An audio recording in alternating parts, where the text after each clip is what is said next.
கடலூர் மாவட்டத்தில் ரயில்வே கேட்டு மூடாத காரணத்தினால பள்ளி சிறுவர்கள் சென்ற வேனில் மோதி 3 குழந்தைகள் இறந்திருக்கிறாங்க. இன்னும் பல பேர் இறப்பதற்கு ஆபத்தான நிலையில் இருப்பதாக செய்திகள் சொல்லுகின்றன. இதற்கு ஒன்றிய அரசாங்கம் பொறுப்பேற்க வேண்டும். ஏன்னா அந்த கேட்க தூங்கிட்டாருன்னு சொல்றாங்க. கேட்க யார் பொறுப்பு? ஆகவே அந்த குழந்தைகளை இழந்த குடும்பங்களுக்கு ஆழ்ந்த இரங்கலை, அனுதாபத்தை தெரிவித்துக் கொடுக்கிறோம். ஒன்றிய அரசாங்கம் அந்த குடும்பங்களுக்கு ஒவ்வொரு குழந்தையினுடைய குடும்பத்திற்கும் 1 கோடி ரூபாய் இழப்பீடு வழங்க வேண்டும் என்று இந்திய கம்யூனிஸ்ட் கட்சியின் சார்பில் கேட்டுக் கொடுக்கிறோம். எதிர்காலத்தில் இப்படி அசம்பாவிதம் நடக்காமல் இருப்பதற்குரிய அனைத்து நடவடிக்கைகளையும் ஒன்றிய அரசாங்கம், குறிப்பாக ரயில்வே துறை மேற்கொள்ள வேண்டும் என்று கேட்டுக்கொள்கிறோம். அதே மாதிரி தமிழ்நாடு காங்கிரஸ் கமிட்டியினுடைய தலைவர், சட்டப்பேரவை உறுப்பினர் திரு செல்வ பெருந்தகை அவர்கள் அவருடைய சொந்த தொகுதி ஸ்ரீபெரும்புதூர் தொகுதியில் நேற்று நடைபெற்ற முருகன் கோயில் கும்பாபிஷேகத்திற்கு சென்ற பொழுது இந்து சமய அறநிலையத்துறை அதிகாரிகள், இந்த கோயில் நிர்வாக அதிகாரி முதல் உயர் பொறுப்பில் இருக்கக்கூடிய அதிகாரிகள் அத்தனை பேரும் அவமரியாதை செய்திருக்கிறார்கள். இந்திய கம்யூனிஸ்ட் கட்சியின் சார்பில் இதை வன்மையாக கண்டிக்கிறேன்.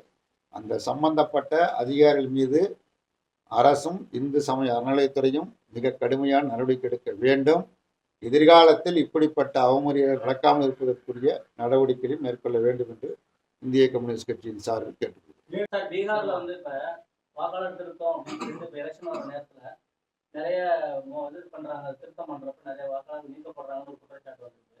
கடுமையா என்டிஏ கூட்டணி வந்து பீகார்ல மட்டும் இல்ல, தமிழ்நாட்டிலும் அப்படி ஒரு முயற்சி மேற்கொள்ளப்படுகிறது.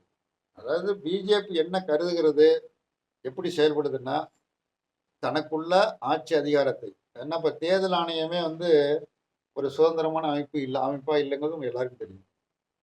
தேர்தல் ஆணையம் என்பது அரசியலமைப்பு சட்டத்தின் வழியாக ஒரு சுதந்திரமான அமைப்பாக உருவாக்கப்பட்டது. அதில் யாரும் தலையிடக்கூடாது. தேர்தல் ஆணையத்தில் இருக்கக்கூடிய அதிகாரிகள் யாருடைய உத்தரவுக்காகவும் காத்திருக்க வேண்டிய அவசியம் கிடையாது. சுதந்திரமாக செயல்பட வேண்டிய அமைப்பு. அந்த தேர்தல் ஆணைய உறுப்பினர் நியமனம் செய்வதற்கு ஏற்கனவே ஒரு முறை பின்பற்றப்பட்டது. உச்ச நீதிமன்ற நீதிபதி, பிரதமர், எதிர்கட்சி தலைவர் இவர்கள் சேர்ந்து பரிந்துரை செய்வார்கள் என்று இருந்தது. அதை மோடி ஆட்சி என்ன பண்ணிச்சது, உச்ச நீதிமன்ற நீதிபதி நீக்கிவிட்டு 3 கொண்ட குழு, இந்த 3 கொண்ட குழுவில் பிரதமரால் நியமனம் செய்யக்கூடிய ஒரு அமைச்சர், ஒரு எதிர்கட்சி தலைவர், 3 பேர் கொண்ட குழு. இந்த 3 பேர் கொண்ட குழுவில் பெரும்பான்மை அடிப்படையில் முடிவெடுக்கப்படும்.